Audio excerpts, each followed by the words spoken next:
கர்த்தருடைய நாமம் மகிமைப்படுவதாக. இந்த ஆசீர்வதிக்கப்பட்ட வேலையில் கூட நம்ம தியானத்துக்கான வசனம் லேவியராகமும் புஸ்தகம் 26வது அதிகாரம் 13வது வசனம்.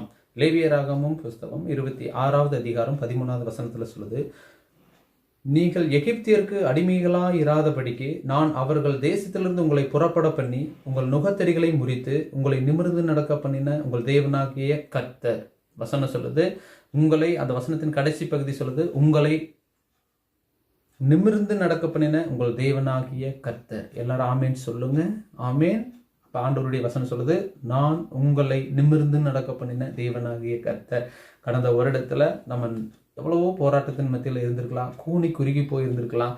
வசனம் சொல்லுது, இஸ்ரவேல் ஜனங்கள் எவ்வளவோ கூனி குறுகி இருந்த நாட்கள்ல ஆண்டவருடைய வார்த்தை சொல்லுது, கர்த்தர் நிமிர்ந்து நடக்க பண்ணின கர்த்தர். இப்போ நம்மளை பார்த்து ஆண்டவர் சொல்றாரு, இந்த வருஷத்துல நான் உங்களை நிமிர்ந்து நடக்க பண்ண போகிறேன். நீ எங்க தலை குனிந்து கூனி குறுகி வாழ்ந்தையோ அதே இடத்துல கர்த்தர் சொல்கிறார், நான் உங்களை நிமிர்ந்து நடக்க பண்ண போகிறேன்.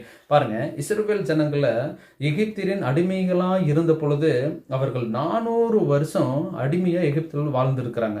அப்போ பாருங்க, அவங்களுடைய ஜெபம் 30 வருட ஆண்டு கால ஜெபம் என்ன அப்படின்னா, எங்களுடைய போராட்டத்துக்கு விடுதலை கிடைக்காதாங்கிற ஒரு ஜெபம் இருக்கு. இஸ்ரவேல் ஜனங்களுடைய 400 வருஷமா அடிமைகளா இருந்த வருஷத்தின்ல 30 வருட ஆண்டு கால போராட்டத்தின் ஜெபம், எங்களுடைய இந்த கூனி குறுகி போயிருக்கிற நிலைமைகள் மாறாதா, கூனிக்கு போய் இருக்கிற நிலைமை மாறாதான், இந்த எகிப்தில் அடிமையாய் வாழ்ந்துட்டு இருக்கிறோமே எங்க நிலைமை மாறாதான்னு சொல்லி அவங்களுடைய ஏக்கத்துக்கு கர்த்தர் சொல்லுகிறார்.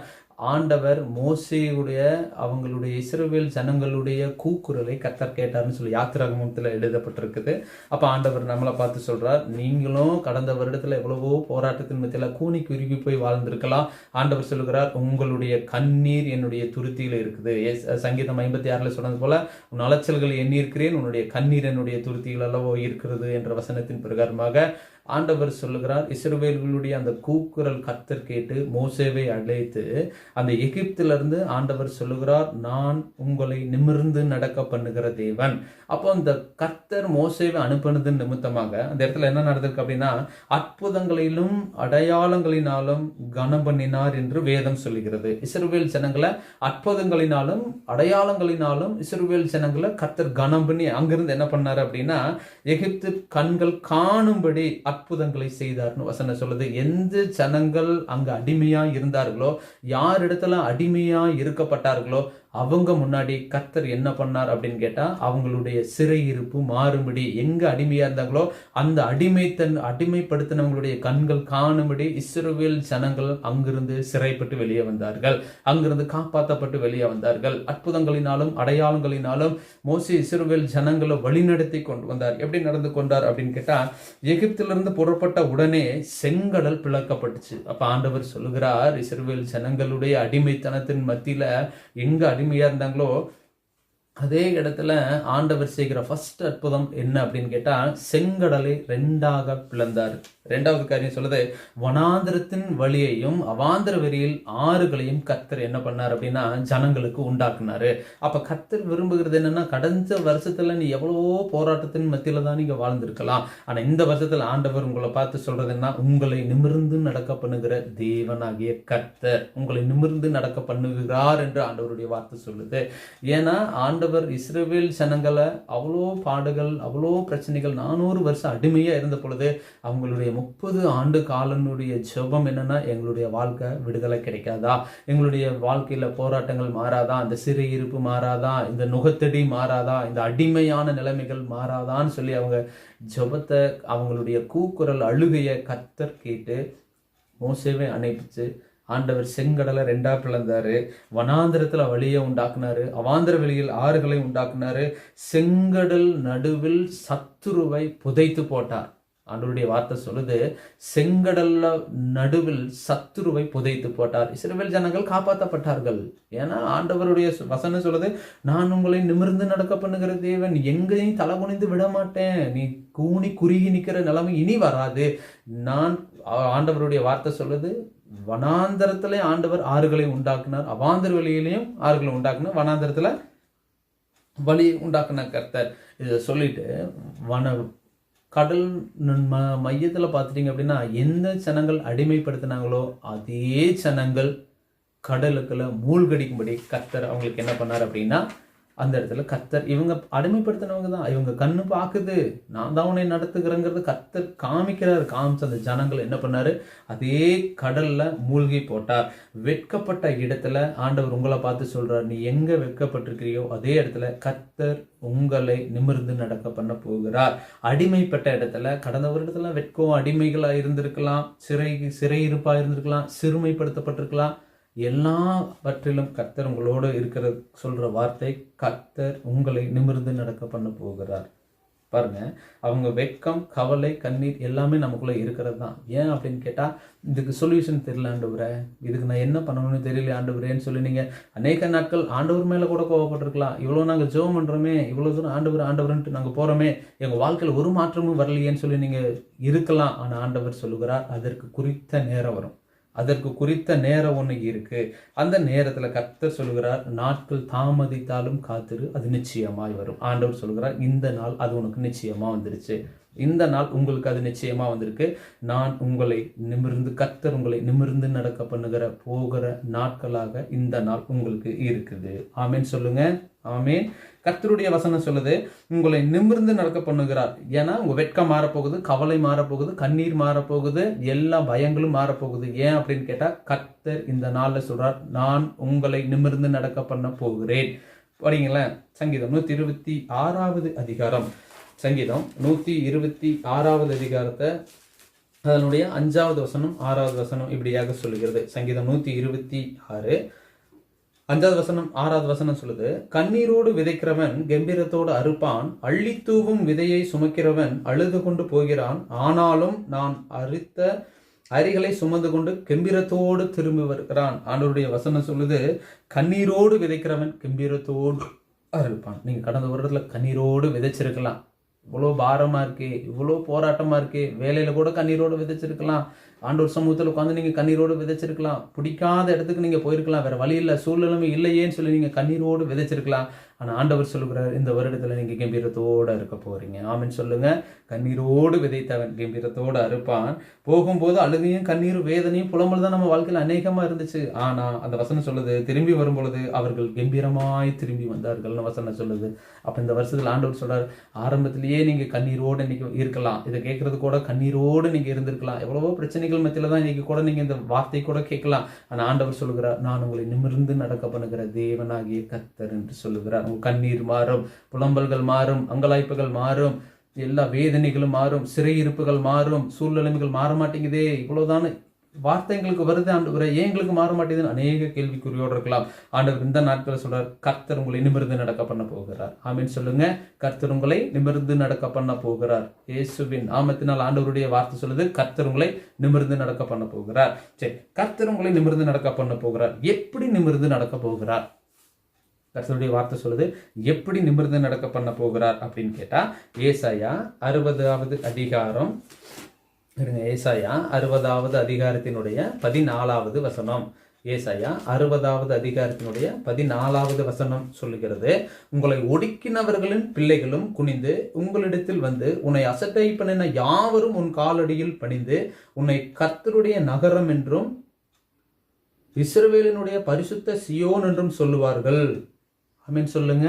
ஆமேன். கர்த்தருடைய வார்த்தை சொல்லுது, கர்த்தர் உங்களை எப்படி நிமிர்ந்து நடக்க பண்ண போகிறார் அப்படின்னு கேட்டா, உன்னை ஒடுக்கினவர்கள் உன்னிடமாய் வந்து உன்னை பணிந்து கொள்வார்கள். சொல்லுங்க, கர்த்தருடைய வார்த்தை எப்படி உங்களை நிமிர்ந்து நடக்க பண்ண போகிறது அப்படின்னு கேட்டா, ஃபர்ஸ்ட் காரியம் ஆண்டவருடைய வார்த்தை சொல்லுது, உன்னை ஒடுக்கினவர்கள் உன்னிடமாய் வந்து குனிந்து பணிந்து கொள்வார்கள்.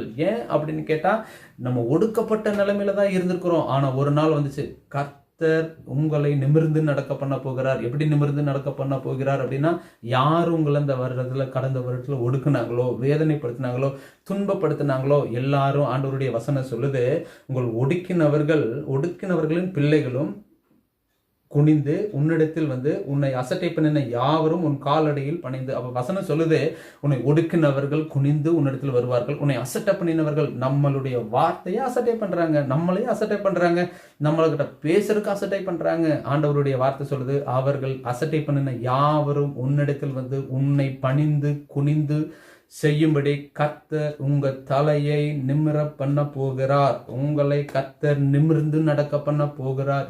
ஏன் அப்படின்னு கேட்டா, கர்த்தருடைய வார்த்தை சொல்லுது, நான் உன்னோடு இருந்து செய்யும் காரியம் பயங்கரமா இருக்க போகுது. ஆமேன் சொல்லுங்க. ஆமே. கர்த்தருடைய வார்த்தை சொல்லுது, நான் உன்னோடு இருந்து செய்யும் பயங்கரமான காரியம். கர்த்தர் நம்மளோடு இருந்தாலே போதுங்க, நம்ம யாருக்கிட்டையும் தேடி போக வேண்டியதில்லை. நம்மளை தேடி வரும்படி கர்த்தர் நம்மளை செய்ய போகிறார். ஏன் அப்படின்னு கேட்டா, வசனம் சொல்லுது, ஒடுக்கின பிள்ளைகள் உன்னிடத்தில் வருவார்கள். சரி, யாருன்னு பார்க்கலாங்களா? பாருங்க, உன்னை ஒடுக்கினவர்கள் உன்னிடத்தில் வருவார்கள், அவர்கள் வந்து உன்னை குனிந்து பணிந்து கொள்ளுவார்கள். இஸ்ரவேலினுடைய அந்த வசனம் சொல்லுது பாருங்களா, இஸ்ரவேலினுடைய பரிசுத்த சியோன் என்றும் சொல்லுவார்கள். அப்ப கர்த்தர் நம்மளை ஒரு நாள் அசட்டை பண்ணினாங்க, ஒதுக்குனாங்க. ஒதுக்கப்பட்ட நிலைமையில தான் நம்ம இருக்கிறோம். ஆனா ஆண்டவர் சொல்லுகிறார், இந்த வருஷத்திலிருந்து அது எல்லா சிறையிருப்பும் மாறப்போகுது. ஆமீன் சொல்லுங்க. செப்பனியா 3வது அதிகாரம் 20வது வசனத்துல சொல்லுது, உன்னுடைய கண்களுக்கான உன்னுடைய சிறையிருப்பை திருப்ப போகிறேன். ஆமீன் சொல்லுங்கல்ல. ஆண்டவர் சொல்லுகிறார், நீ சிறையிருப்புக்குள்ள இருக்கிற, உன் கண்ணு பார்க்க போகுது, நீ உயிரோட தான் இருக்க போற, சாக போறது கிடையாது. வசனம் சொல்லுது, உயிரோடு இருக்கும் பொழுது கண்கள் காண உன்னுடைய சிறையிருப்பை திருப்புவேன், பூமியில் உள்ள சகல ஜனங்களுக்குள்ளும் கீர்த்தியும் புகழ்ச்சியுமாக. ஆண்டவர் சொல்லுகிறார், இந்த வருஷத்துல யாரும் உங்களை ஒடுக்குனாங்களோ, யாரும் உங்களை வேதனைப்படுத்தினாங்களோ, யாரும் உங்களை அசட்ட பண்ணினார்களோ, அவர்கள் எல்லாரும் உங்களை தேடி வரும்படி கர்த்தர் இந்த நாள்ல சொல்றார். கர்த்தர் உங்களை நிமிர்ந்து நடக்க பண்ண போகிறார். ஆமேன் சொல்லுங்க. ஆமேன். கர்த்தர் உங்களை நிமிர்ந்து நடக்க பண்ண போகிறார். சரி, யார கர்த்தர் நிமிர்ந்து நடக்க வைத்தார்? படிக்கலாங்களா? படிங்க. ஆதியாகமும் எடுங்க. ஆதியாகமும் 37வது அதிகாரத்தை திருப்புங்களா. ஆதியாகமும் 37வது அதிகாரம் 7வது வசனத்தை படிக்கலாமா? எடுத்துட்டீங்களா? ஆதியாகமும் 37வது அதிகாரம் 7வது வசனத்துல சொல்லுது, நாம் வயலில் அரித்த அரிக்கட்டுகளை கொண்டிருந்தோம். அப்பொழுது என்னுடைய அரிக்கட்டு நிமிர்ந்திருந்தது, உங்கள் அரிக்கட்டு என் அரிக்கட்டை சுற்றி வணங்கி நின்றது என்றான். பாருங்க, யோசேப்பு கண்ட சொப்பனம் என்ன தெரியுங்களா? உங்க அரிக்கட்டை காட்டிலும் ஏன் அரிக்கட்டு நிமிர்ந்து நின்னுச்சு. சொல்லுங்க. அவங்க இந்த வருஷத்துல ஆண்டவர் சொல்ற, நம்ம அரிக்கட்டு நிமிர்ந்து நிக்க போகுது. சொல்லுங்க, வாய்களை திறந்து சொல்லுங்க.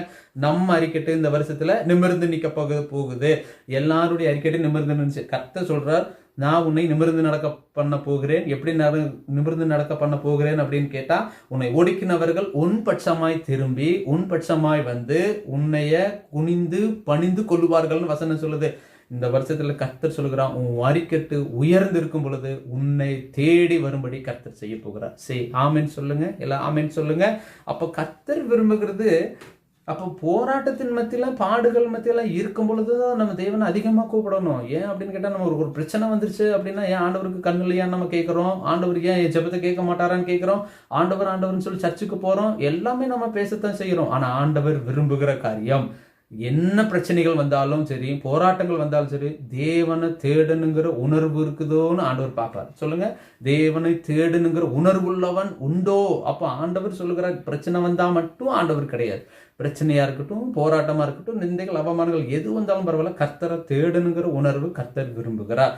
நம்மள ஆண்டவர் இந்த நாள்ல சொல்றார், உன் அரிக்கட்டு உயர்ந்து இருக்கும் பொழுது உன்னை தேடி வருவார்கள் அப்படின்னு சொல்லி யோசேப்பு சொல்றார். கண்ட சொப்பனம் பாருங்க, யோசேப்பு கண்ட சொப்பனம், வயலில் என்னுடைய அரிக்கட்டு நிமிர்ந்திருந்ததுன்னு சொல்லும் பொழுது அவங்க வீட்டுல யாருனாலும் ஏற்றுக்கொள்ளவே முடியல.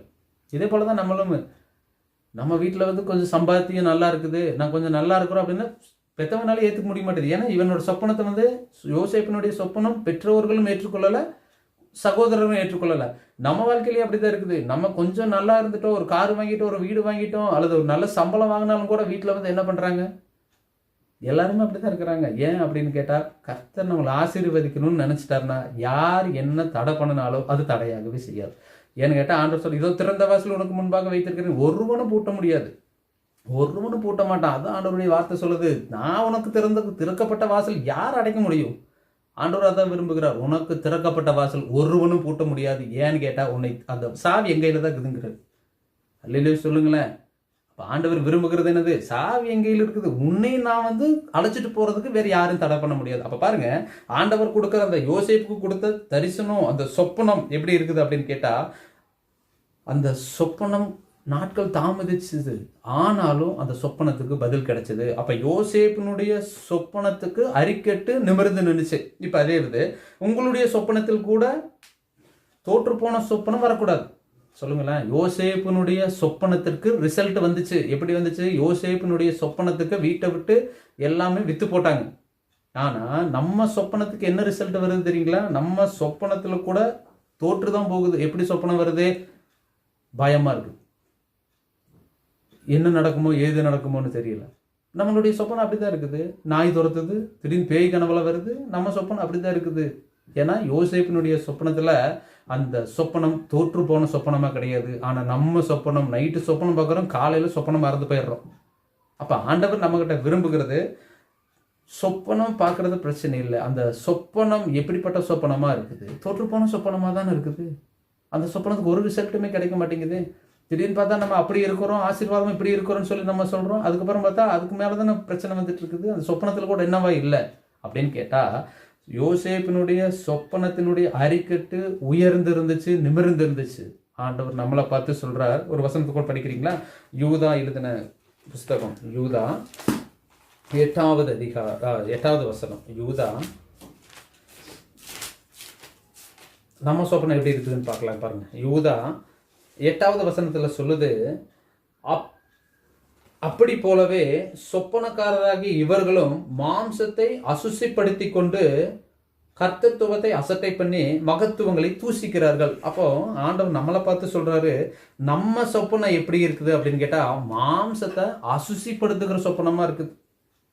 மாம்சத்தை அந்த வசனம் அப்படிதான் சொல்லுது பாருங்களேன். அப்படி போலவே சொப்பனக்காரராகி இவர்களும் மாம்சத்தை அசுசப்படுத்தி கொண்டு கர்த்தத்துவத்தை அசட்டை பண்ணி மகத்துவங்களை தூசிக்கிறார்கள். எப்படி ஆண்டவர் தூசிக்கிறோம் அப்படின்னா, வசனம் சொல்லுது, நம்ம ஆண்டவர் நம்ம காமிக்கிறார், உணர்த்துகிறார். ஊழியக்காரன் மூலியமா உணர்த்துகிறார். நம்மளுடைய வார்த்தையின் மூலியமா பைபிள் படிக்கும்போது ஆண்டவர் பேசுகிறார். நமக்கு ஒரு ப்ராப்ளம் வருது அப்படின்னா அதுக்கு என்ன சொல்யூஷன் தேடுறோம் அப்படின்னா, அந்த நேரத்துக்கு மட்டும் பிரச்சனைக்கு தீர்வு கேட்குறோம்.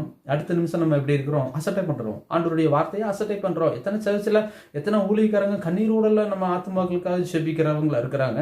ஆனால் நம்ம எப்படி இருக்கிறோம்? அந்த நேரத்துக்கு சொல்யூஷன் கிடைக்குதா? அதைத்தான் நம்ம பார்க்குறோமே ஒழிஞ்சு ஆண்டவர் கர்த்தத்துவத்தையே அசட்டை பண்ணுறாங்க. அவங்க மாம்சத்தை அசுசிப்படுத்துறாங்க. கனவுலேயே தவறான கனவுகளை வருது. சொப்பனம் தவறான சொப்பனம் வருது. நம்ம சரீரை தீட்டுப்படுத்துகிற அளவுக்கு சொப்பனமெல்லாம் வருது. அப்ப ஆண்டவர் சொல்கிறார், யோசேப்பினுடைய சொப்பனம் நிமிர்ந்து நின்றது போன அரிக்கட்டு நிமிர்ந்து நின்றது போல ஆண்டவர் நமக்கு சொல்றார், உன் அரிக்கட்டு நிமிர்ந்து நிற்கும். சொல்லுங்க ஆமென் சொல்லுங்க. நம்மளுடைய அரிக்கட்டு நிமிர்ந்து நிற்கும். பாருங்க, யோசேப்பு கண்ட சொப்பனத்துக்கு அவனை விற்று போட்டாங்க. யோசேப்பினுடைய சொப்பனம் விற்று போடப்பட்டது நிமித்தமா யோசேப்பு தலைகுனிதான். ஃபர்ஸ்ட் அப்படிதான் சொல்லுது. யோசேப்பு பணத்துக்காக விற்று போட்டார்கள். விற்று போட்ட உடனே யோசேப்பு தலை குனிந்தார். போர்த்திபார் வீட்டில் தலை குனிந்தார். ஏன் அப்படின்னு கேட்டா, நீதி வெளிப்படுத்துறதுக்கு முடியாம செய்யாத தப்புக்கு போர்த்திபார் வீட்டுல யோசேப்புக்கு கெட்ட பேர், அவச்சொற்கள் வந்துச்சு. ஆனா அந்த இடத்துல நீதியை வெளிப்படுத்த முடியாமல் தலை குனிந்தார். ஏன்னு கேட்டா, விற்று போடும் போது தலை குனிந்தார். 2வது போர்த்திபார் வீட்டுல நீதியை வெளிப்படுத்த முடியாமல் தலைகுனிந்தார். அப்ப ஆண்டவருடைய வார்த்தை சொல்லுது பாருங்க, எடுங்க. ஆதியாகமும் 41வது அதிகாரம் 43வது வசனத்துல சொல்லுது. ஆதியாகமும் 41வது அதிகாரம்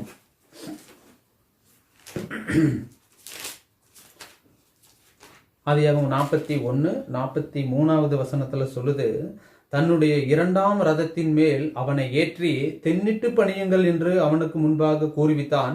எகிப்து தேசம் முழுமைக்கும் அவனை அதிகாரியாக்கினார். அப்ப பாருங்க, ஃபர்ஸ்ட் வந்த சொப்பனத்தினால எகிப்திற்கு விற்று போட்டார்கள்.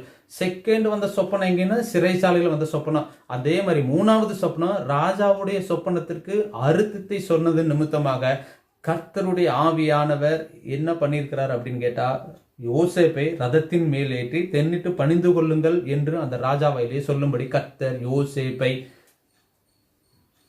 நிமிர பண்ணினார். சொல்லுங்க, யோசேப்பை ஆண்டவர் என்ன பண்ணாரு? கர்த்தர் உன்னை நிமிர்ந்து நடக்க பண்ணினது போல யோசேப்பை அவனுடைய சொப்பனத்தின் நிமித்தமாக அவனை நிமிர்ந்து நடக்க பண்ணினான். அவனுடைய அறிக்கட்டு நிமிர்ந்து நின்றுச்சு. அப்ப பாருங்க, ஆண்டவர் விரும்புகிற காரியம் சொப்பனம் வந்துருச்சு. நாட்கள் தாமதிக்குது. உடனே நம்ம என்ன பண்ணிடுறோம்?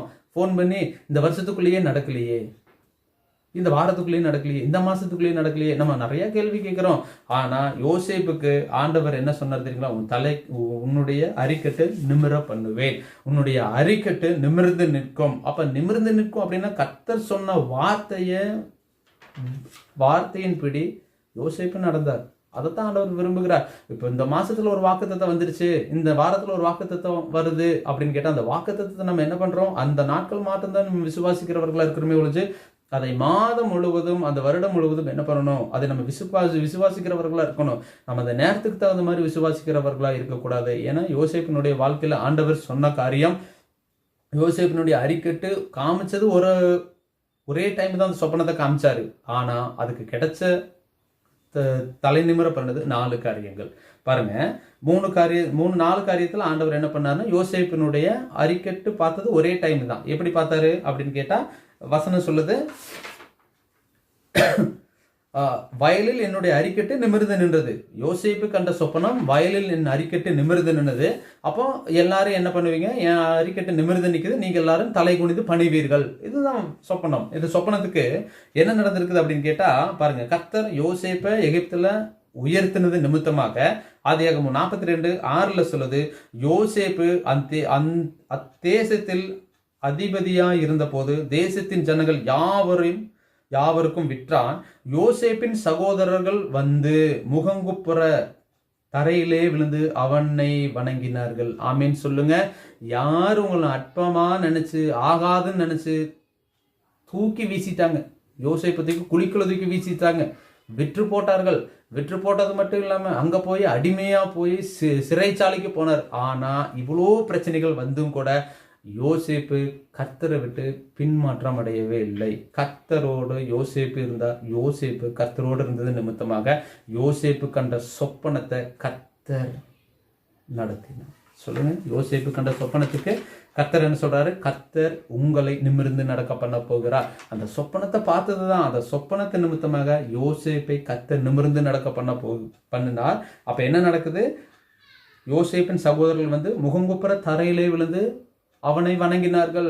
அப்ப ஆண்டவர் சொல்லுகிறார், இந்த வருஷத்துல, கடந்த வருஷத்துல எவ்வளவோ போராட்டத்தின் மத்தியில் தலை குனிந்து நின்று இருக்கலாம், கூனி குருவி போய் நின்று இருக்கலாம்.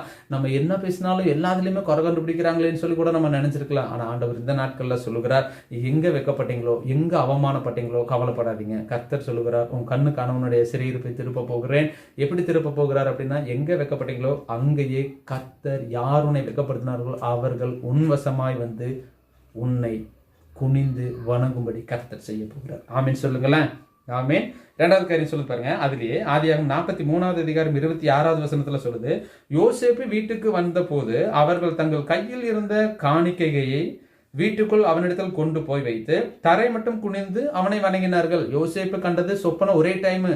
ஆனா இவங்க குனிந்தது எப்படின்னா, இது 2வது டைம். தலை குனிந்து என்ன பண்றாங்க? வணங்குறாங்க. யோசேப்பே ஆண்டவர் சொன்ன தரிசனம் நிறைவேறுது. ஆண்டவர் சொன்ன வாக்கு தத்துவம், அவனுடைய அறிக்கட்டு நிமிர்ந்து நின்னது. அந்த அறிக்கட்டுக்கு நிமித்தமாக ஆண்டவர் சொல்றாரு, யோசேப்பை தலை குனிந்து வணங்கினார்கள் சகோதரர்கள். செகண்ட் 3வது சொல்லுது, ஆதியாகமம் 43:28 சொல்லுது, எங்கள் தகப்பனாகிய உமது அடியான் சுகமாய் இருக்கிறார், இன்னும் உயிரோடு இருக்கிறார் சொல்லி குனிந்து வணங்கினார்கள். அப்ப ஆண்டவர் சொல்ற 3வது காரியம், சகோதரர் என்ன பண்ணாங்க? குனிந்து வணங்கினார்கள். 3வது. 4வது சொல்லுது, ஆதியாகமம் 44:14 சொல்லுது, யூதாவும் அவன் சகோதரரும் யோசேப்பின் வீட்டுக்குள் போனார்கள். யோசேப்பு அதுவரைக்கும் அங்கே இருந்தான். அவனுக்கு முன்பாக தரையிலே விழுந்தார்கள். 4வது காரியம், திரும்பவும் முகங்குப்புற தரையில விழுந்து யோசேப்பை வணங்கினார்கள். ஆண்டவர் இந்த நாட்கள்ல சொல்றாரு, இந்த நாட்கள் நிமித்தமாக ஆண்டவர் சொல்கிறார், இப்போ உங்களுடைய எல்லா கண்ணீருக்கும் கர்த்தர் சொல்கிறார், நிச்சயமாகவே முடிவுண்டு, உன் நம்பிக்கை வீண் போகாது. சொல்லுங்க, ஆமீன் சொல்லுங்க. கர்த்தர் சொல்கிறார், உன் நம்பிக்கை வீண் போகாது. உன் கண்ணீர் அவருடைய துருத்தியில் இருக்கு. உங்க அலைச்சல கர்த்தர் பார்க்கிறாரு. உங்க கண்ணீர் துருத்தியில் இருக்குது. கண்ணீரோட விதைக்கிறவன் கம்பீரத்தோட அறுப்பான் வசனம் சொல்லிட்டு ஆண்டவர் சொல்றாரு, நான் உங்களை நிமிர்ந்து நடக்க பண்ண போகிறேன். ஆமே. 4வது காரியம் சொல்லுது, அவனுக்கு முன்பாக தரையிலே விழுந்தார்கள். இப்ப கர்த்தர் உங்களை பார்த்து சொல்றார், கர்த்தர் உங்களை நிமிர்ந்து நடக்க பண்ணுவார். யார் தடை செஞ்சாலும் நடக்காது. சொல்லுங்க, யார் தடை செஞ்சாலும் நடக்காது. ஏன்னு கேட்டா வாக்கு தத்தம் நிறைவேறும். இன்னைக்கு கொடுக்குற இந்த வாக்கு தத்தம் ஆண்டவர் சொல்றாரு, இந்த நாட்கள் கொடுக்கப்பட்ட வாக்கு தத்தங்கள், இந்த மாதம், இந்த வருடம், லைஃப் லாங் ஆண்டவர் சொல்றாரு, இந்த வாக்கு தத்தம் உங்க வாழ்க்கையில தீவிரமாய் எரேமியா 2வது சொல்லுது, என் வார்த்தை தீவிரமாய் நிறைவேறும். ஆண்டவருடைய வார்த்தை சொல்லுது தீவிரமாய். எவ்வளவு நாள் ஏனோ தானோன்னு இருக்கலாம். ஆனா இந்த வருஷத்துல சொல்றாரு, இந்த வாக்கு தத்தம் ஆண்டவர் கொடுக்கப்பட்ட கர்த்தர் உங்களை நிமிர்ந்து நடக்க பண்ண போகிற இந்த வாக்கு தத்தம் தீவிரமாய் ஆண்டவர் என்ன பண்ண போறாரு? நிறைவேற்ற போகிறார். ஆண்டவருடைய அதே மாதிரி சொல்லுது, சொப்பனம் பார்த்தது ஒரு முறை தான். ஆனா இந்த சொப்பனத்திற்கு ஆண்டவர் சொல்றாரு 4 முறை இவர்கள் தலை வணங்கினார்கள். அப்ப ஃபர்ஸ்ட் காரியம் ஆண்டவர் சொல்ற, உங்கள் ஒடுக்கினவர்கள் உங்கள் வசமாய் திரும்புவார்கள். ஆண்டவர் விரும்புகிற ஒரே ஒரு காரியம், என்ன பண்ணாலும் பரவாயில்ல, வாக்கு தத்தத்தின் மேல் நம்பிக்கையா இருங்க. ஒடுக்கினவர்கள் உங்கள் வசமாய் வந்து குனிந்து பணிந்து கொள்வார்கள். ஆனால் கர்த்தர் கொடுத்த வாக்கு தத்தத்தின் மேல் நம்பிக்கையா இருங்க. தாமதித்தாலும் காத்திரு, அது நிச்சயமாய் வரும், தாமதிப்பது இல்லை. ஆமேன் சொல்லுங்க. ஆமேன், ஆமேன். ரெண்டாவது காரியம் சொல்லுது 1 தீமோத்தேயு 5வது அதிகாரம் 1 தீமோத்தேயு 5வது அதிகாரம் 22வது வசனத்துல சொல்லுது, உன்னை சுத்தவானாக காத்துக்கொள். சொல்லுங்க, உன்னை சுத்தவானாக காத்துக்கொள். ரெண்டாவது காரியம், கர்த்தர் பேசுகிற காரியம், கர்த்தர் உங்களை நிமிர்ந்து நடக்க பண்ணுவார். எப்படி நிமிர்ந்து நடக்க பண்ணுவார் அப்படின்னு கேட்டா, ஃபர்ஸ்ட் காரியம் சொல்றது, உங்களை ஒடுக்கினவர்கள் உன் வசமாய் திரும்பி உன்னை பணிந்து குனிந்து வணங்குவார்கள். அதுக்கு நீங்க செய்ய வேண்டிய காரியம், வாக்குத்தத்தத்தின் மேல் விசுவாசம் உள்ளவர்களாய் இருங்கள். ஃபர்ஸ்ட் காரியம். ரெண்டாவது காரியம் ஆண்டவர் சொல்றாரு, உன்னை சுத்தவானாய் காத்துக்கொள். சொல்லுங்க, சுத்தவானாய் காத்துக்கொள். அப்ப சுத்தவானா என்னது சொல்லுங்களேன். சுத்தவானாய் காத்துக்கொள்ளணும், அதை எப்படி காத்துக்கொள்ளணும் எடுக்கிறீங்களா? 1 தீமோத்தேயு இருங்க. 1 தீமோத்தேயு 5வது அதிகாரம் 1 தீமோத்தேயு 5வது அதிகாரம் 22வது வசனத்துல சொல்லுது, உன்னை சுத்தவானாய் காத்துக்கொள். அப்ப கர்த்தர் விரும்புகிற சுத்தம் என்ன சுத்தம்? நம்ம என்ன நினைச்சிட்டு இருக்கிறோம், டெய்லி நான் ப்ரேயருக்கு வந்து குளிச்சுட்டு தான் போறேன், அந்த மாதிரியா? நம்ம டெய்லியும் ப்ரேயருக்கு குளிச்சுட்டு தான் போறோம், தலையெல்லாம் சீவிட்டு தான் போறோம், எண்ணெய் வச்சுட்டு போறோம். அந்த ஆண்டவர் அதை சொல்ல கிடையாது. ஆண்டவர் சொல்லுகிறது என்னன்னா, உன்னை சுத்தவானாய் காத்துக்கொள். ஒருவனும் சீக்கிரமாய் கைகளை வையாதே, மற்றவர்கள் செய்யும் பாவத்திற்கு உடன்படாதே, உன்னை சுத்தவானாய் காத்துக்கொள். அப்போ மற்றவர்களுடைய பாவத்திற்கு உடன்படாதே. ஆண்டவர் அதான் சொல்றாரு. என்ன பாவம், என்ன பாவத்துக்கு உடன்பட்டு இருக்கிறோம் நம்ம செய்யறது? ஆண்டவர் விரும்புகிற காரியம், உன்னை சுத்தவானா காத்துக்கோ. ஏன் இன்னும் நிமிர்ந்து நடக்க பண்ண முடியாம இருக்கிறோம்? ஏன் உங்க வாழ்க்கையில இன்னும் கர்த்தர் இன்னும் நிமிர்ந்து நடக்க பண்ணல, கூனி குறுகியே வாழ்ந்துட்டு இருக்கிறோம்? நம்ம யாக்கோபு 1:19 சொல்லுது, யாவரும் என் சகோதரரே, பேசுறதுக்கு பொறுமையாயும், கேட்கறதுக்கு தீவிரமாயும், கோபிக்கிறதுக்கு தாமதமாயும் இருங்கள். அநேக குடும்பத்தில் அது கிடையாதே. வசனம் படிக்கிறோம், ஆனா நம்ம வாழ்க்கையில எப்படி இருக்கிறோம்? அதான் ஆண்டவர் சொல்றார், நீ சுத்தவானாய் காத்துக்கொள். உன் இருதயத்தை சுத்தவானாய் காத்துக்கொள், உன் சிந்தையை சுத்தவானாய் காத்துக்கொள், உன் கண்ணு சுத்தவானாய் காத்துக்கொள், உன் பேச்சு நாவு பரிசுத்தமா காத்துக்கொள், உன் செவி கேட்க வேண்டியதை கேளு, தேவையில்லாதெல்லாம் கேட்டு அதை வீட்டுக்குள்ள பிரச்சனை கொண்டு சுத்தவானாய் காத்துக்கொள். ஊழியக்காரங்களை குறித்து குறை சொல்றதுல சுத்தவானாய் காத்துக்கொள். ஆண்டவர் அதுதான் விரும்புகிறார். வாய்ப்பு கிடைச்சா போதும் உடனே என்ன பண்றோம், நம்ம அதையா எல்லார் இடத்துலையும் கேவலப்படுத்திட்டு தூற்றி திரிந்து கொண்டுதான் இருக்கிறோம். அதான் ஆண்டவர் சொல்றார், உன்னை சுத்தவானாய் காத்துக்கொள். ஏன் அப்படின்னு, கர்த்தர் உங்களை நிமிர்ந்து நடக்க பண்ண போகிறார். இந்த வருஷத்துல கர்த்தர் சொல்லுகிறார், உங்களை நான் நிமிர்ந்து நடக்க பண்ண வேண்டுமானால் ஃபர்ஸ்ட் ஆண்டவர் சொல்லுகிறார், உன்னை ஒடுக்கினவர்களும் உன்னை அசட்ட பண்ணினவர்கள் மத்தியில அவர்கள் குனிந்து பணிந்து கொள்ளும்படி கர்த்தர் உங்களை செய்ய போகிறார். கர்த்தர் உங்களை செய்ய வேண்டுமானால் ஃபர்ஸ்ட் கர்த்தர் விரும்புகிற காரியம், வாக்கு தத்தத்தின் மேல் விசுவாசம் உள்ளவர்களாய் இருங்கள். ரெண்டாவது காரியத்தை கர்த்தர் உங்கள் வாழ்க்கையில சொல்கிறார், உன்னை சுத்தவானாய் காத்துக்கொள். ஆண்டவர் தான் சொல்றார், சுத்தவானாய் காத்துக்கொள். எப்படி சுத்தவானாய் காத்துக்கொள்ளணும்? அடுத்தவர்கள் செய்கிற பாவத்திற்கு உடன்படாதே. பரவாயில்ல, நான் என்ன செய்யறேன், நான் பரிசுத்தமா தான் இருக்கிறேன், நீ தானே செய்யற, நீ பண்ணு. அப்படி இல்லை. உன்னை நேசிக்கிறது போல பிறரையும் நேசி. வசனம் அப்படித்தான் சொல்றது, உன்னை நேசிக்கிறது போல நீ பிறரையும் நேசி. அப்ப ஆண்டவர் விரும்புகிற காரியம், உன்னை சுத்தவானாய் காத்துக்கொள். எதுல சுத்தவானாய் காத்துக்கொள்ள வேண்டும்? ஒரு 4 காரியத்தை மட்டும் நான் காமிச்சு கொடுத்துட்டு நம்ம ஜெபம் பண்ணுவோம். படிங்க, எதுல சுத்தவானாய் காத்துக்கொள்ள வேண்டும் அப்படின்னு கேட்டா, யோபு எழுதின புஸ்தகம் 11வது அதிகாரம் 3வது வசனம் 4வது வசனம் எடுங்க. யோபு 11வது அதிகாரம் 3வது வசனம் 4வது வசனம். வசனம் சொல்லுது, சொல் சுத்தமாய் இருக்க வேண்டும். சொல்லுங்க, சொல் சுத்தமாய் இருக்க வேண்டும். ஆண்டவர் அதான் பேசுறாரு. நம்ம பேசுற சொல் எப்படி இருக்கணும்? சுத்தமான இருக்கணும். ஆளுக்கு தகுந்த மாதிரி பேசக்கூடாது. ஆண்டவர் அதை விரும்புகிறார். எடுக்கலாம். யோபு 42வது அதிகாரம் எடுங்க. 42வது அதிகாரத்துல ஒரு வசனம் சொல்லுது பாருங்களேன். யோபு 42வது அதிகாரம் ஒரு வசனம் சொல்லுது, 9வது வசனம் சொல்லுது, அப்பொழுது தேமானியனாகிய எலிப்பாசும் சூகியனான பில்தாதும் நாகமாத்தியனாகிய சோப்பாரும் போய் கர்த்தர் தங்களுக்கு சொன்னபடியே செய்தார்கள். அப்பொழுது கர்த்தர் யோபின் முகத்தை பார்த்தார். ஆண்டவர் அதான் சொல்றாரு, சொல்லு சுத்தமா இருக்கணும்.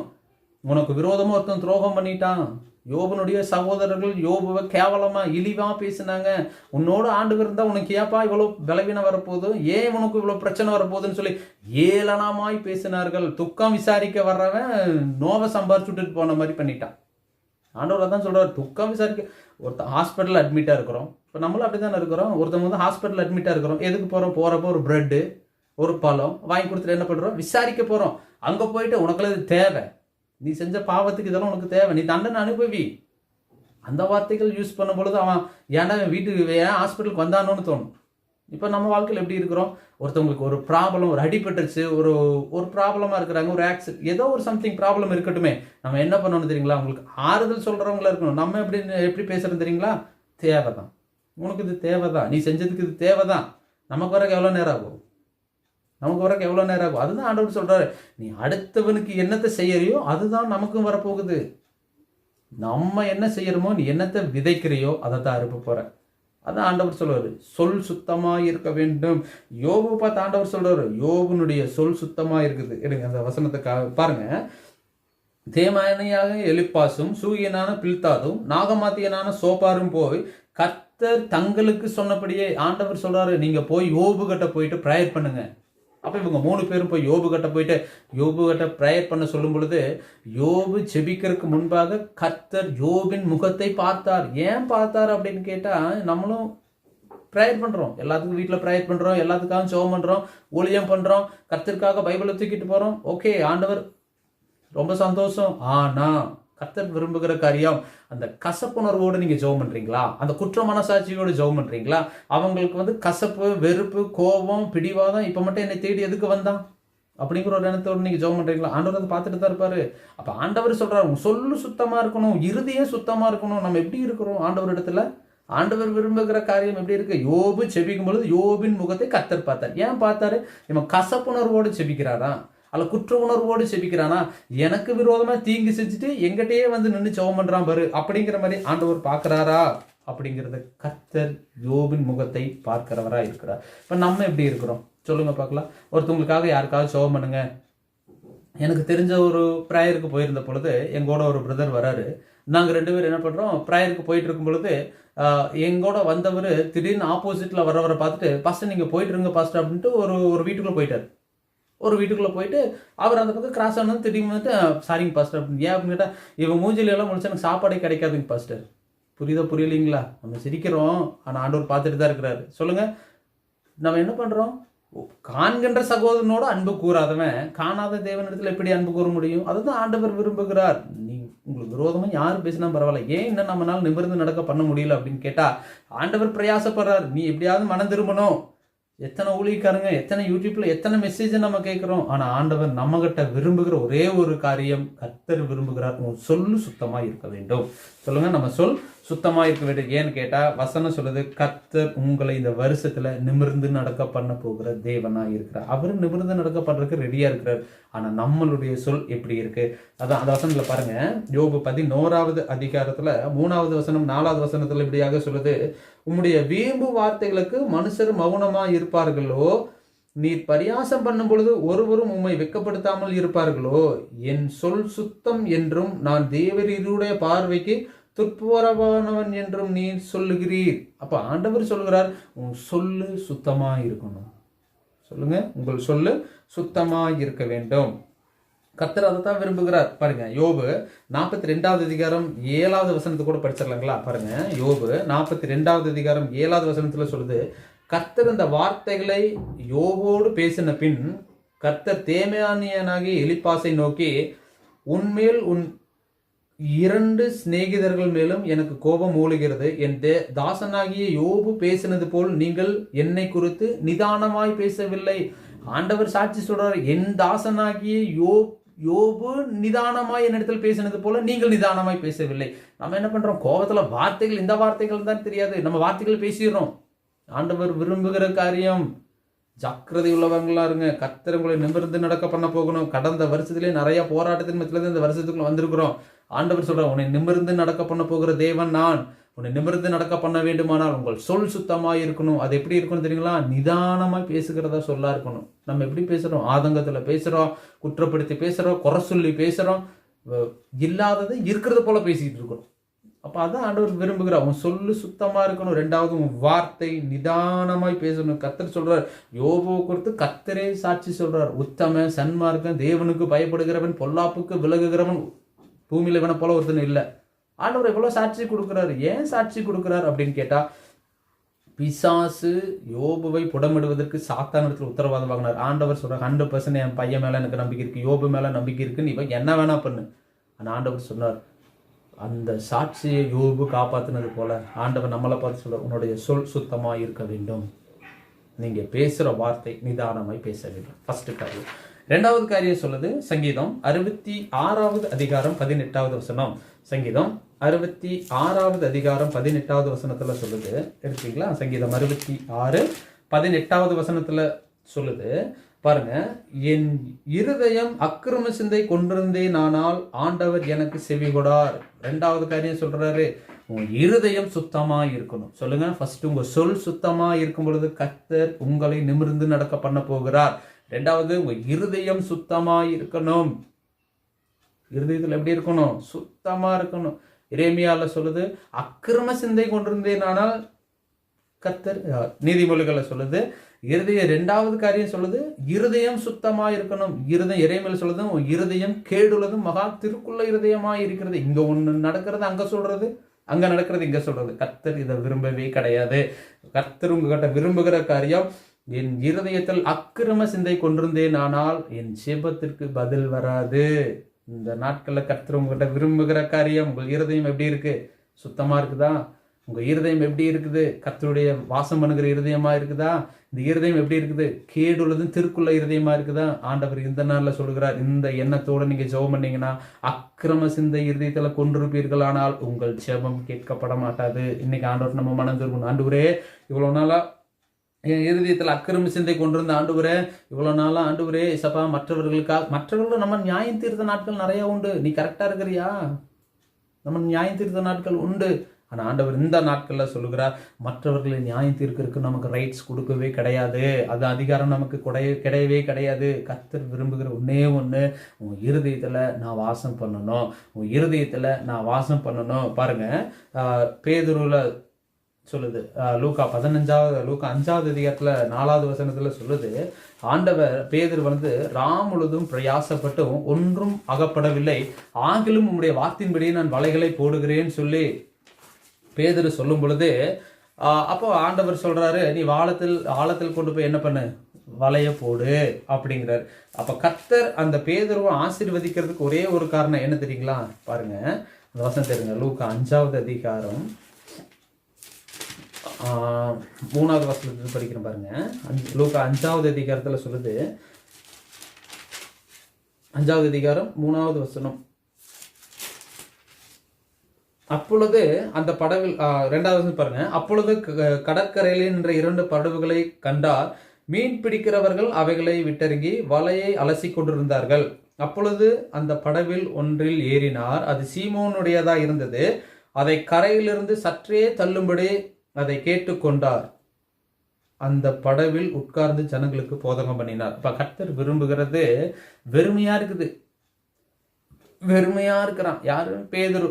ராமுழுதும் பிரயாசப்பட்ட ஆண்டவரே, ஒரு மீனும் கிடைக்கல, வெறுமையா இருக்கிறாரு. நைட் எல்லாம், அப்பெல்லாம் இந்த பெட்ரோல் இதெல்லாம் கிடையாது, கையில தான் துடுக்கு போட்டு படகுல தான் போயிருப்பாங்க. அந்த சரீர உளைச்சல், நைட்டெல்லாம் போய் வலையெல்லாம் போட்டு எல்லாம் செட் பண்ணிட்டு காலில் பார்க்கும் ஒரு மீனைங்கான வெறுமையா உட்கார்ந்து வலையை அலசிட்டு இருக்கும் பொழுது கர்த்தர் அந்த படவில் ஏறினார். அந்த படவில் அது சீமோனுடையதா இருந்தது என்று சொல்லி கர்த்தர் கன்று அதுல ஏறி பேதுருகிட்ட சொல்ல, சீமோனே, இந்த படகை கொஞ்சம் ஆழத்துல தள்ளி போடு, நான் என்ன பண்ண போறேன், இதுல ஏறி நான் பிரசங்கம் பண்ண போகிறேன். கர்த்தர் அதை தான் விரும்புகிறாரு. ஏன் நம்ம வாழ்க்கை வெறுமைதான், நம்ம வாழ்க்கை வெறுமைதான், என்ன பிரயாசப்பட்டாலும் வெறுமைதான். ஆண்டவர் விரும்புகிற காரியம் அந்த வெறுமையை கர்த்தர் நிரப்புறதற்கு இன்னைக்கு சொல்றாரு, கர்த்தர் உங்களை நிமிர்ந்து நடக்க பண்ண போகிறார். சொல்லுங்க, கர்த்தர் எங்களை நிமிர்ந்து நடக்க பண்ண போகிறார். எப்படி நடத்த போகிறார் அப்படின்னா, வெறுமையான படகுதான். மனசளவுல ஒட்டஞ்சு போய் உட்காந்துருந்தான் பேதுரு.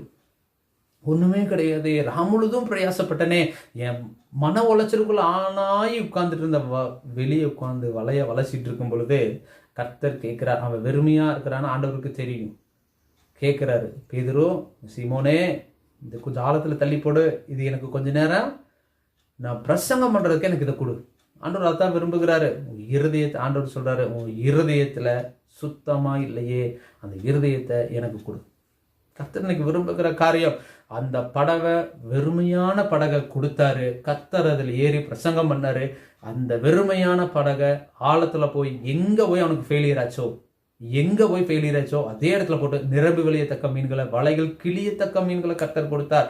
ஆண்டவர் இந்த நாட்கள் உங்களை பார்த்து ஆண்டவர் சொல்லுகிறார், உன் இருதயம் சுத்தமா இருக்கணும். அந்த இருதயத்துல கர்த்தர், ஆண்டவரே ஏசப்பா, பாருங்க சகேயு, பாருங்களேன், அநியாயமா வரி வசூல் பண்ண சகேயு. ஆண்டவர் சொல்றாரு, சகேயுவே இன்னைக்கு வா, உன் வீட்டுக்குள்ள நான் வந்து தங்க வேண்டும். அது சொல்ல உடனே அங்க இருக்கிறவங்க எல்லாருமே என்ன சொல்றாங்க, பாவியான மனுஷர் இடத்தில் தங்குமடி போனாரு என்று சொல்லி முறுமுறுத்தவன் அங்கதான் இருந்தான். உன்னைய முறுமுறுக்கிறவர்கள் இருந்துட்டு போட்டோம். இருதயத்துல நிறைய பேசியிருக்கலாம், நிறைய காரியங்கள் பண்ணியிருக்கலாம். பார்க்கிறவன் என்ன சொல்லுவான்? இருதயம். ஆண்டவர் சொல்கிறது, சாமுவேல்ல சொல்லுது, இவனை நான் புறக்கணித்தேன், இவனுடைய முகத்தை பார்க்காத, இவனுடைய சரீர வளர்ச்சியை பார்க்காத, நான் இவனை புறக்கணித்தேன். கர்த்தர் பார்க்கிறது முகத்தையும் பார்க்கல, சரீரத்தையும் பார்க்கல, இருதயத்தை கர்த்தர் பார்க்கிறார்.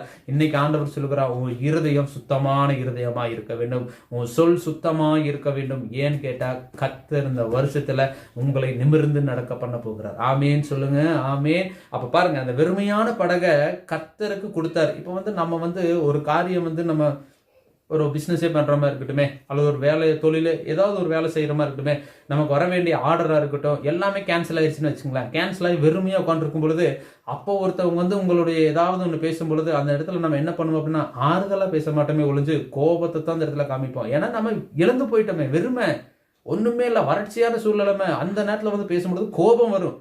ஆனா ஆண்டவர்கிட்ட இதே மாதிரிதான் வெறுமையா இருக்கிற பொழுது வரும் பொழுது கர்த்தர் கேட்கிறார், சீமோனே இந்த படகு கொஞ்ச நேரத்துக்கு எனக்கு கூட, நான் பிரசங்கம் பண்ண போகிறேன். ஆண்டவர் கேட்டான், தள்ளி போய் நிறுத்தினோன்னு ஆண்டவர் வந்த இடம் வெறுமையா மாறாது, அது நிரம்பி வழியத்தக்க மீனாய் மாறும். ஹல்லேலூயா சொல்லுங்க, ஹல்லேலூயா. அப்ப கர்த்தர் இரண்டாவது காரியத்தில் சொல்றாரு, உன் இருதயத்தை சுத்தம் பண்ண. சகேயு வரும்பொழுது எல்லாரும் முறுமுறுத்தாங்க, ஐயோ பாவியான மனுஷன் இடத்துல தங்குபடி போறாரு, பாவியான மனுஷன். இருதயம் கேடுள்ளது, திருக்குள்ள இருதயம் தான். இவனுக்குள்ள ஆண்டவர் கூப்பிட்டாருங்கிற ஒரு வார்த்தைக்காக கர்த்தரோடு நடக்கும் பொழுது ஆண்டவர், நீ அப்ப அநியாயமாய் வரி வசூல் பண்ணியான்னு கேட்கவே இல்லை. கர்த்தர் அவனோடு கூட வரும் பொழுது இவனுக்குள்ள ஒரு மனமாற்றம் வருது. என்ன மனமாற்றம் அப்படின்னு கேட்ட ஆண்டவர்கிட்ட சொல்றாரு, ஆண்டவரே நான் அநியாயமா யார் இடத்துல அநியாயமா வாங்கினது உண்டானால் நான் நாளத்தினே திரும்பி செலுத்துறேன். ஆண்டவர் அதைத்தான் விரும்புகிறாரு. உனக்குள்ள அந்த இருதயத்துல சுத்தம் பண்ணு. இன்னைக்கு அந்த ப்ராசஸ் நடந்தே ஆகணும். இன்னைக்கு சுத்தம் பண்ணு. கர்த்தரும் இருதயத்தை பார்க்கிறார். அந்த இருதயத்தை நீங்க சுத்தம் பண்ணும் பொழுது கர்த்தர் சொல்லுகிறார், கர்த்தர் உங்களை நிமிர்ந்து நடக்க பண்ண போகிற வருஷமா இருக்கும். ஆமேன்னு சொல்லுங்க, ஆமேன். அப்ப இரண்டாவது காரியம், கர்த்தர் உங்கள் இருதயத்தை சுத்தமா இருக்கும்படி கர்த்தர் விரும்புகிறார். செகண்ட் காரியம். மூணாவது காரியம் சொல்லுது, 2 ராஜாக்கள் எழுதின புஸ்தகம், 2 ராஜாக்கள் எடுங்க, 2 ராஜாக்கள் 4வது அதிகாரம் 8வது வசனம் 9வது வசனம். 2 ராஜாக்கள் இருக்கீங்களா? 2 ராஜாக்கள் 4வது அதிகாரம் 8வது வசனம் 9வது வசனம் பாருங்க. 8வது வசனம் 9. பின்பு ஒரு நாள் எலிசா சூனேமுக்கு போயிருக்கும் பொழுது அங்கே இருந்த கணம் பொருந்திய ஒரு ஸ்திரீ அவனை போஜனம் பண்ண வருந்தி கேட்டுக்கொண்டாள். அப்படியே அவன் பயணப்பட்டு வருகிற போதெல்லாம் போஜனம் பண்ணும்படி அங்கே வந்து தங்குவான். அவள் தன் புருஷனை நோக்கி, இதோ நம்மிடத்தில் எப்பொழுதும் வந்து போகிற தேவனுடைய மனுஷனாகிய இவர் பரிசுத்தவான் என்று காண்கிறேன். 3வது காரியம், கர்த்தர் சொல்லுகிறார், நான் உன்னை சுத்தவானாக காண்கிறேன். ஆண்டவர் சொல்றாரு, சுத்தவானாய் ஆண்டவர் நம்மளை பார்க்க விரும்புகிறார். எப்படி சுத்தம் அப்படின்னு கேட்டா, ஃபர்ஸ்ட் சுத்தவானாக காத்துக்கொள். 2வது காரியம் சொல்லுது, சுத்தமானாக காத்துக்கொள். எப்படி சுத்தமானாய் காத்துக்கொள்ள வேண்டும்? உன் சொல் சுத்தமாய் இருக்க வேண்டும். ஃபர்ஸ்ட் நம்ம சொல்லு சுத்தமாய் இருக்க வேண்டும். 2வது கர்த்தர் விரும்புகிற காரியம், உங்களுடைய இருதயம் சுத்தமாய் இருக்க வேண்டும். செகண்ட் காரியம். 3வது காரியம், ஆண்டவர் சொல்றாரு, பரிசுத்தமாய் நம்மளை பார்க்கிறவங்க பரிசுத்தவானா பார்க்கணும். சொல்லுங்க, நம்மளை பார்க்கிறவர்கள் பரிசுத்தவானா பார்க்கணும். பாருங்க, சூனேம்ங்கிற ஊர்ல ஒரு ஸ்திரீ இருக்கிறா. எலிசா அங்க போயிட்டு என்ன பண்றாரு? பிரசங்கம் பண்ணிட்டு வர்றாரு, போதகம் பண்ணிட்டு வரும் பொழுது இவர் அடிக்கடி நம்ம வீட்டுக்கு வந்துட்டு போறதுபடியாக இவர் எப்படி இருக்கிறார் அப்படின்னா, அந்த வசனத்துல பாருங்க, 9வது வசனத்தை சொல்லுது, அவள் தன் புருஷனை நோக்கி, இதோ நம்மிடத்தில் எப்பொழுதும் வந்து போகிற தேவனுடைய மனுஷனாகி இவர் பரிசுத்தவான் என்று காண்கிறேன். அப்ப 3வது காரியம் சொல்றவனும் பரிசுத்தவான நம்மளை பார்க்கணும். நம்ம வீட்டுக்குள்ள போனாலே ஆள் இல்லைன்னு சொல்லக்கூடாது. சொல்லுங்களேன், நம்ம வீட்டுக்குள்ள போனாலே ஆள் இல்லைன்னு சொல்லக்கூடாது. அப்ப கர்த்தர் விரும்புகிறது என்ன தெரியுங்களா? 3வது காரியம் நம்மளை பார்க்குற பார்வை எப்படி இருக்கணும்? பரிசுத்தவானா பார்க்கணும். ஒரு திருடனை பார்க்குற மாதிரி பார்க்கக்கூடாது. ஒரு இடத்துக்கு வீட்டுக்கு ப்ரேயருக்கு போகிறேன், பர்த்டே கேக் வச்சுருக்குறாங்க, கேக்கை வெட்டுறதுக்கு சரி ஜோமன்லாம் அப்படிங்கிட்டு நான் அந்த கேக்குக்கு மேலே கை வச்சுட்டு இருக்கிறேன். அந்த பையன் 5 வயசு பையன், அந்த குட்டி பையன் நின்றுட்டு இருக்கும்போது நான் பர்த்டே கேக் அதை வெட்டும் போது இப்படி கை வைக்கிறேன். அந்த பையன் எனக்கு அந்த கேக்குக்கு எவ்வளோ தூரம் இருக்குன்னு சொல்லி வச்சு அவன் கையை அடியில் வச்சுக்கிறான். எப்படி நாங்கள் கேக்கை பிடிக்கி சாப்பிட்ருவேன்னு சொல்லிட்டு. அப்போது ஒரு சின்ன காரியம் தான் இது. ஏன் அப்படின்னு கேட்டால் இப்போ அவனுடைய மனசில் என்னவா தெரிஞ்சிருக்குன்னு பாருங்களேன். நம்ம சிரிக்கிறோம்ல. அப்போது ஆண்டவர் விரும்புகிற காரியம் சுத்தமானா காத்துக்கொள். எப்படி சுத்தமானா காத்துக்கணும்? பரிசுத்தமான மலை பார்க்கணும். ஒரு வீட்டுக்குள்ளே போகிறோம் அப்படின்னா தேவ மனுஷன் அல்லது ஆண்டவருக்குள்ளே இருக்கிற பிள்ளைகள் வந்திருந்தாங்கன்னா பரிசுத்தமாக உட்காந்து பார்க்கணும். அதை விட்டு போட்டு நம்ம உள்ளே போனாலே என்ன பண்ணக்கூடாது? அவங்க வந்துட்டாங்களா ஜெபம் பண்ணிட்டு போய் சொல்லுங்கள், அப்படி இருக்கக்கூடாது. ஆண்டவர் சொல்ல ஒரு ஊழியக்காரங்க அப்படின்னா ஒரு தேவ மனுஷன் போய் அந்த வீட்டுக்குள்ளே போய் ஜெபம் பண்ணணும் அப்படின்னா அந்த வீட்டுக்குள்ள ஒரு மாற்றம் வரணும். அதைத்தான் ஆண்டவர் விரும்புகிறார். நம்ம தெய்வ மனுஷனாக இருக்கிறோம், நம்ம அந்த வீட்டுக்குள்ளே போய் ஜெபம் பண்ணும் பொழுது கர்த்தர் சொல்லுகிறார் சுத்தமானாய் காத்துக்கொள். 3வது காரியம்.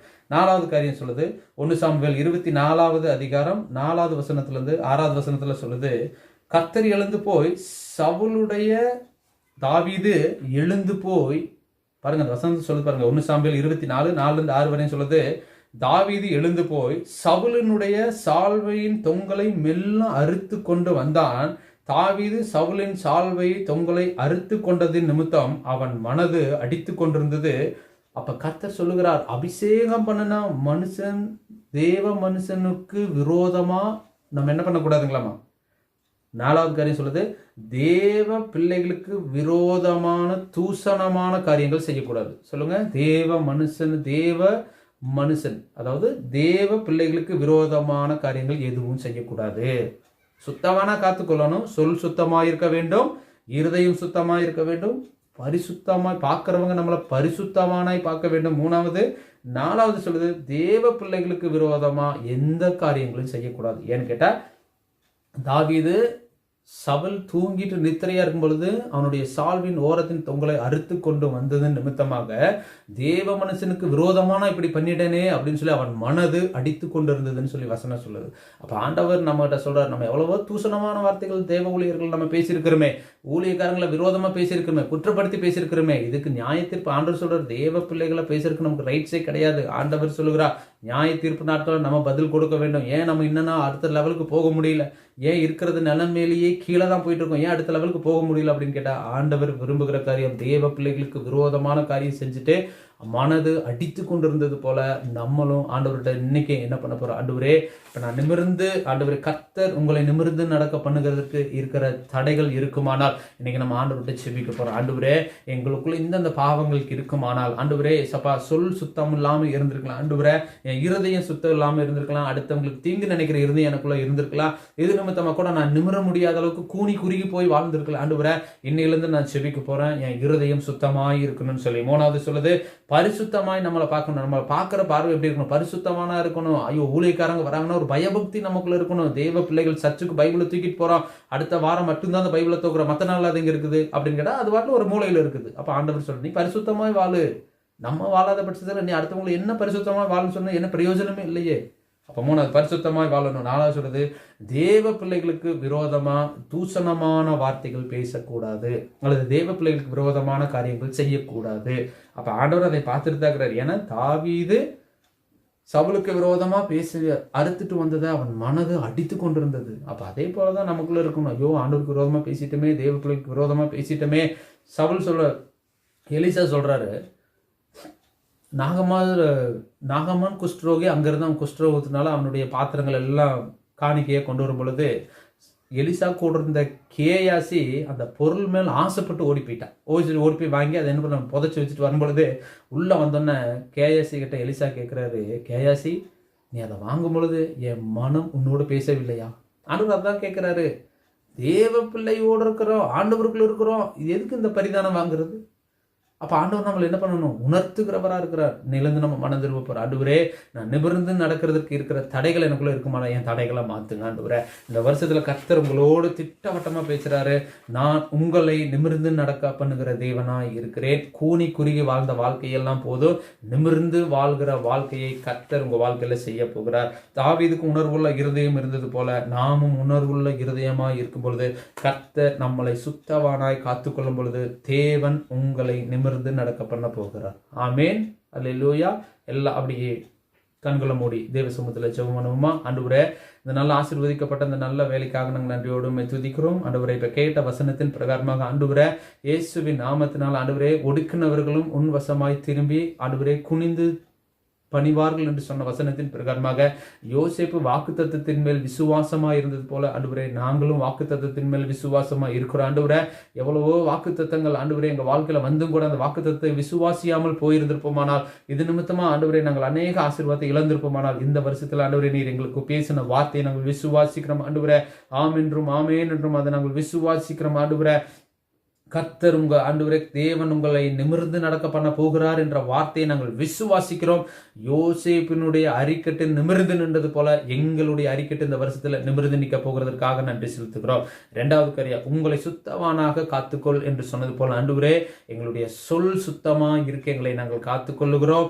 எங்கள் இருதயம் சுத்தமாய் இருக்கும்படி நாங்கள் காத்துக்கொள்ளுகிறோம். எங்களை பரிசுத்தமாய் நாங்கள் ஆண்டவரே நாங்கள் வாழ எங்களை நாங்கள் காத்துக்கொள்ளுகிறோம். ஆண்டவரே, தேவ பிள்ளைகளுக்கு விரோதமாய் பேசாத அளவுக்கு நாங்கள் ஆண்டவரே எங்களை பரிசுத்தமுள்ள ஆண்டவரே இந்த நாவை தொடுங்க ஆண்டவரே. ஏசாயா நாவை தொட்டது போல எங்க நாவை தொடுங்க ஆண்டவரே. அசுத்த உதடுள்ள சனங்களோடு நாங்கள் வாழ்ந்துட்டு இருக்கிறேன்னு சொல்லி ஏசாயா சொன்னது போல நான் அசுத்த உதடுள்ள சனங்களோடு வாழ்ந்துட்டு இருக்கிறேன் ஆண்டவரே. ஏசப்பா, என் நாவை நீர் பரிசுத்தமாக்குங்கன்னு சொல்லி ஏசாயா ஜெபம் பண்ணது போல நாங்களும் ஜெபிக்கிறோம் ஆண்டவரே. தேவ பிள்ளைகளுக்கு விரோதமான வார்த்தைகளோ, தூசணமான வார்த்தைகளோ, குறை சொல்லுகிற வார்த்தைகளோ, குற்றப்படுத்துகிற வார்த்தைகளோ எங்கள் வாயிலிருந்து வராத அளவுக்கு எங்க நாவை நீங்கள் ஆண்டவரை பாதுகாத்து கொள்ளுங்கன்னு சொல்லி ஜெபிக்கிறோம். தாவீது உணர்வுள்ள இருதயம் இருந்தது போல எங்களுக்குள்ளும் உணர்வுள்ள இருதயத்தை நீர் கொடுத்து விட்டீர் என்பதை நாங்கள் நம்புற ஆண்டவரே. உனக்குள்ள உணர்வுள்ள இருதயம் இருக்கும் பொழுது கர்த்தர் நீர் சொன்ன வார்த்தை, தேவன் உங்களை நிமிர்ந்து நடக்க பண்ணுவார். உங்களுடைய நாம மாத்திரம் மகிமைப்படட்டும். பெரிய கருத்து செய்யுங்க. இயேசுவின் நாமத்தினால கேட்கிறோம் பிதாவே, ஆமென்.